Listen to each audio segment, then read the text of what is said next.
এই পজিটিভ কেসটি আর এখানে যে সাবজেক্ট আছে এই দুটি কিন্তু এক না, এই দুটি ভিন্ন, আলাদা। যদি এখানে হি থাকতো আমাদের কোনো কথা ছিল না।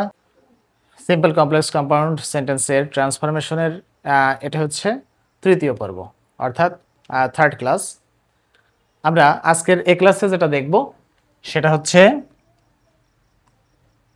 সিম্পল সেন্টেন্সে যদি কখনো বাইয়ের সাথে ভার্বের সাথে, বাইয়ের পরে ভার্বের সাথে আইএনজি যোগ হয়ে সেন্টেন্স গঠিত হয়, তাহলে সেক্ষেত্রে আমরা কিভাবে পরিবর্তনটা করব সেটা আমরা এখন দেখব। এই প্রশ্নটা আসছে যশোর বোর্ডে 2025 সালে, সেই প্রশ্নটি আমরা দেখব। তাহলে বাই প্লাস ভার্ব এনজি আছে, হ্যাঁ বাই প্লাস ভার্ব এনজি আমরা দেখতে পাচ্ছি। তাহলে কমপ্লেক্স করার সময় আমরা ইফ দিয়ে শুরু করব।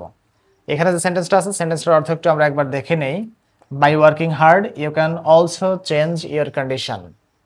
কঠোর পরিশ্রমের দ্বারা, ওয়ার্ক হার্ড অর্থ হচ্ছে কঠোর পরিশ্রম করা, কঠোর পরিশ্রমের দ্বারা you can also change your condition, তুমিও তোমার অবস্থা পরিবর্তন করতে পারো। তাহলে এটা আমরা কমপ্লেক্স করার সময় কি করব? ইফ ব্যবহার করব, যেভাবে আছে দেখে স্ট্রাকচারটি, ইফ সাবজেক্ট তারপরে ভার্ব এক্সটেনশন এভাবে করি। ইফ সাবজেক্টটি হচ্ছে কি, এই অংশে কোনো পজিটিভ কেস নেই। পজিটিভ কেস অর্থ হচ্ছে হিজ, ইয়োর, আওয়ার, হ্যাঁ এরকম কোনো পজিটিভ কেস আমরা দেখতে পাচ্ছি না। তাহলে এখানে একটা সাবজেক্ট আছে কি, ইউ। এই ইউটাকেই আমরা সাবজেক্ট ধরে এখানে নিয়ে নেব। তাহলে সাবজেক্টের পরে কি নেব, ভার্ব। ভার্বের কিন্তু কোনো ফর্ম আমি এখানে নির্ধারণ করিনি, কারণ এখানে আমরা দেখব যে এই যে অংশটা এ পাশে যেটা আমাদের মেইন ক্লজ হবে, এখন এখানে হবে ডিপেন্ডেন্ট ক্লজ। তো সেই ক্লজের এই অংশটায় কোন টেন্স রয়েছে, ক্যান, তার মানে পাস্ট নেই। যদি পাস্ট না থাকে তাহলে এখানে আমরা প্রেজেন্ট টেন্সে করব। সাবজেক্টের পরে ভার্ব, এখানে আছে ওয়ার্ক, ওয়ার্কিং আছে, আমরা ওয়ার্ক নিয়ে নেব, একটা কমা পর্যন্ত, ঠিক আছে দিয়ে দেবো। এখন বিষয়টা হচ্ছে যে এখানে ওয়ার্কিং নিব কিনা, অনেকের কনফিউশন থাকতে পারে। তোমরা যে জায়গাটিতে ভুল করো সেই জায়গাটি হচ্ছে এই জায়গাটি। ইফ ব্যবহার করো, সাবজেক্ট ব্যবহার করো, কিন্তু এই ভার্বের যে কোন ফর্ম নেবে এই ফর্ম নিয়ে তোমরা কনফিউশনে থাকো। দেখো যদি এখানে ওয়ার্কিং আছে, ওয়ার্কিং সরাসরি যদি তুমি নিয়ে নাও তাহলে কি হয়, সাবজেক্ট ভার্বের সাথে আইএনজি যোগ, এরকম কোনো টেন্সের গঠন কখনো দেখেছো কিনা? কখনোই দেখোনি, এরকম কোনো টেন্সের গঠন নেইও। সুতরাং এখানে অবশ্যই তোমাকে টেন্স অনুসারে নিতে হবে, প্রেজেন্ট ইনডেফিনিট টেন্স ধরেই তুমি নেবা।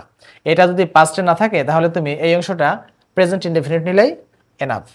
তাহলে ইফ ইউ ওয়ার্ক, সাবজেক্ট ভার্বের present form, if you work hard, comma দিয়ে এখানে যে অংশটি আছে এটা সম্পূর্ণ বসবে, এই অংশের কোনো পরিবর্তন ঘটবে না। You can also change your condition.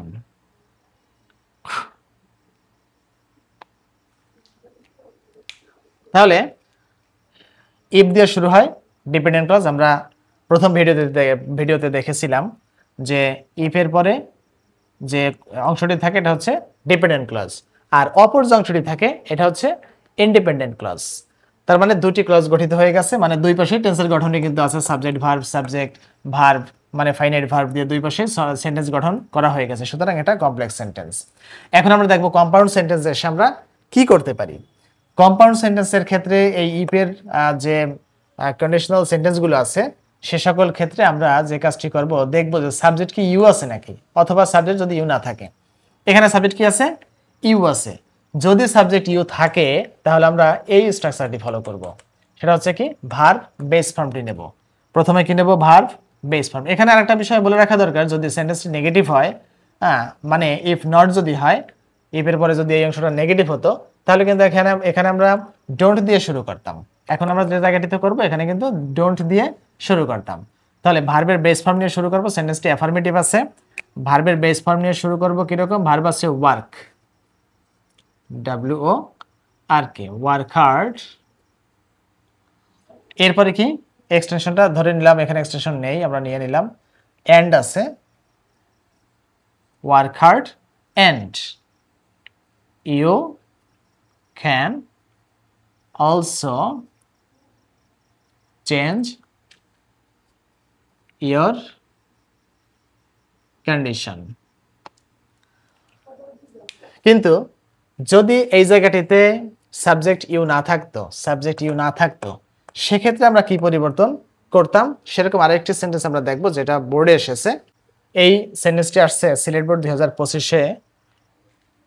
By working hard we can improve our lot. কঠোর পরিশ্রমের দ্বারা আমরা আমাদের ভাগ্যের উন্নতি করতে পারি। তাহলে এর কমপ্লেক্স আমরা করব কিভাবে? কমপ্লেক্সে যে ইফ ব্যবহার করে করব। ইফ সাবজেক্ট কি আছে?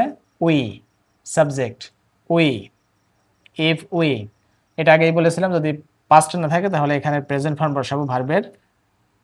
ওয়ার্ক হার্ড, বাকি অংশ কোনো চেঞ্জ হবে না। উই ক্যান ইমপ্রুভ আওয়ার লট। এখন আসবো এই জায়গাটিতে, আমরা দেখব যে সাবজেক্ট ইউ না থাকলে, সাবজেক্ট যদি ইউ না থাকে, এখানে সাবজেক্ট কিন্তু ইউ নেই, সাবজেক্ট আছে কি? উই, সাবজেক্ট আছে উই, এবং দুইটা কিন্তু সেম সাবজেক্ট। আমরা আরো একটা সেন্টেন্স দেখবো যেখানে সাবজেক্ট দুইটা যদি ভিন্ন হয় তাহলে সেক্ষেত্রে আমরা কিভাবে পরিবর্তন করি সেটা কিন্তু আরো বেশি গুরুত্বপূর্ণ, অনেক বেশি ইম্পর্ট্যান্ট। তাহলে এখানে যেহেতু ইউ নাই, ইউ না থাকলে আমরা শুরু করব কিসের মাধ্যমে? লেটের মাধ্যমে শুরু করব। লেট অবজেক্টিভ কেস, উই হচ্ছে সাবজেক্ট, অবজেক্ট হচ্ছে আস, এবং পজিটিভ কেস হচ্ছে আওয়ার। তাহলে আমরা এখানে বসাবো কি? অবজেক্টিভ কেস, লেটের পরে লেট আস। ভার্বের ওয়ান মানে ভার্বের বেস ফর্ম বসাবো, let us work hard. Work hard, এখানে কি করব? এন্ড। এরপরে বাকি যে অংশটি আছে এটি পরিবর্তন না করলেও চলে, মানে এটা পরিবর্তন হবে না। Improve our lot. Let us work hard, চলো কঠোর পরিশ্রম করি এবং আমরা আমাদের ভাগ্যের উন্নতি করতে পারি। তাহলে অর্থটা আমরা একবার একটু দেখে নেব। বাই ওয়ার্কিং হার্ড, কঠোর পরিশ্রমের দ্বারা, উই ক্যান ইমপ্রুভ আওয়ার লট, আমরা আমাদের ভাগ্যের পরিবর্তন, ভাগ্যের উন্নতি করতে পারি। ইফ উই ওয়ার্ক হার্ড, যদি আমরা কঠোর পরিশ্রম করি, উই ক্যান ইমপ্রুভ আওয়ার লট, তাহলে আমরা আমাদের ভাগ্যের উন্নতি করতে পারি। লেট আস ওয়ার্ক হার্ড, চলো আমরা কঠোর পরিশ্রম করি অথবা আমাদেরকে কঠোর পরিশ্রম করতে দেওয়া হোক। And we can improve our lot, এবং এভাবে আমরা আমাদের ভাগ্যের উন্নতি করতে পারি। তাহলে এখন আমরা সবচেয়ে গুরুত্বপূর্ণ যেটা বলেছিলাম, এই দুটি সাবজেক্ট যদি ভিন্ন হয় তখন আমরা কি করব? এই যে একটি সাবজেক্ট আর এখানে একটি সাবজেক্ট, এই দুটি সাবজেক্ট হবে আলাদা। সেটা কিভাবে? এই যে জায়গাটি, এইখানে একটা পজিটিভ কেস বসবে, সেরকম একটা সেন্টেন্স আমরা দেখব। তো এটা কোনো বোর্ডে আসেনি এই প্রশ্নটা, এই প্রশ্নটা আমি বানিয়ে দিয়েছি। By his giving me money, এই যে ভার্বের সাথে যে আইএনজিটা থাকবে এর বাম পাশে বাই আছে, কিন্তু এখানে একটা পজিটিভ কেস রয়েছে। দেখো বাই আছে কিন্তু এখানে একটা পজিটিভ কেস। এই পজিটিভ কেসটি আর এখানে যে সাবজেক্ট আছে এই দুটি কিন্তু এক না, এই দুটি ভিন্ন, আলাদা। যদি এখানে হি থাকতো আমাদের কোনো কথা ছিল না, এখানে যদি মাই থাকতো তাহলে আমাদের কোনো কথা ছিল না, কিন্তু যেহেতু এই দুটা পার্সন ভিন্ন সুতরাং আমাদের নতুন ভাবে করতে হবে। কিরকম করতে হবে? আগের যে দুইটা রুল আমরা করেছি ঠিক ওখানে একটু পরিবর্তন আসবে।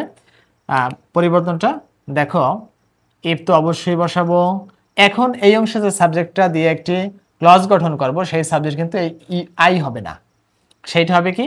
এই পজিটিভ কেস থেকে সাবজেক্টটি নিতে হবে। এখানে আছে হিজ, এখানে ব্যবহার করব হি। যেহেতু এটা ফিউচারে বা প্রেজেন্টে, মানে এটা পাস্টে নেই, যদি পাস্টে থাকতো তাহলে আমরা পরিবর্তন আনতাম, পাস্টে না থাকলে এটা প্রেজেন্টেই আমরা করব। তাহলে ইফ হি, গিভ আছে মূল ভার্ব জিআইভি ইএস, যেহেতু থার্ড পারসন সিঙ্গুলার নাম্বার ভার্বের সাথে এস বাই এস যোগ করে দেব।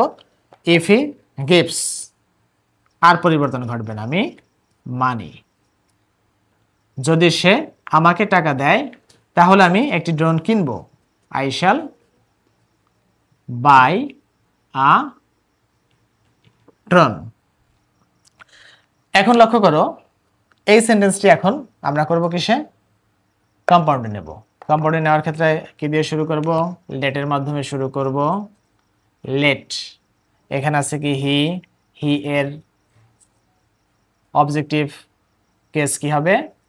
হিম, লেট হিম, এবং এরপরে ভার্বের বেস হবে। ভার্বের এখানে কিন্তু এস বেস কোনো কিছু হবে না, বেস ফর্ম হবে। লেট হিম গিভ মি মানি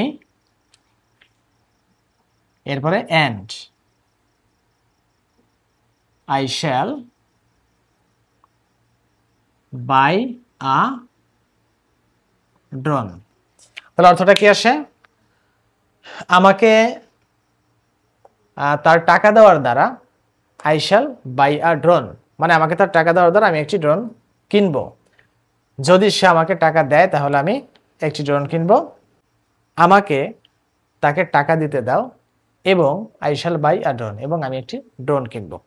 তাহলে মাই ডিয়ার স্টুডেন্টস, আমার মনে হয় এই বিষয়টি অত্যন্ত সহজভাবে তোমরা বুঝতে পেরেছো। আমরা ইফ দিয়েই 3 ধরনের এখানে দেখে নিলাম। সিম্পল কমপ্লেক্স কম্পাউন্ডের বিভিন্ন রুলের উপরে ভিত্তি করে আমরা যে ধারাবাহিক ভিডিও দিয়ে যাচ্ছি, যদি ভিডিওগুলো তোমাদের ভালো লেগে থাকে তাহলে আমার চ্যানেলটি সাবস্ক্রাইব করো এবং লাইক কমেন্ট শেয়ার করো।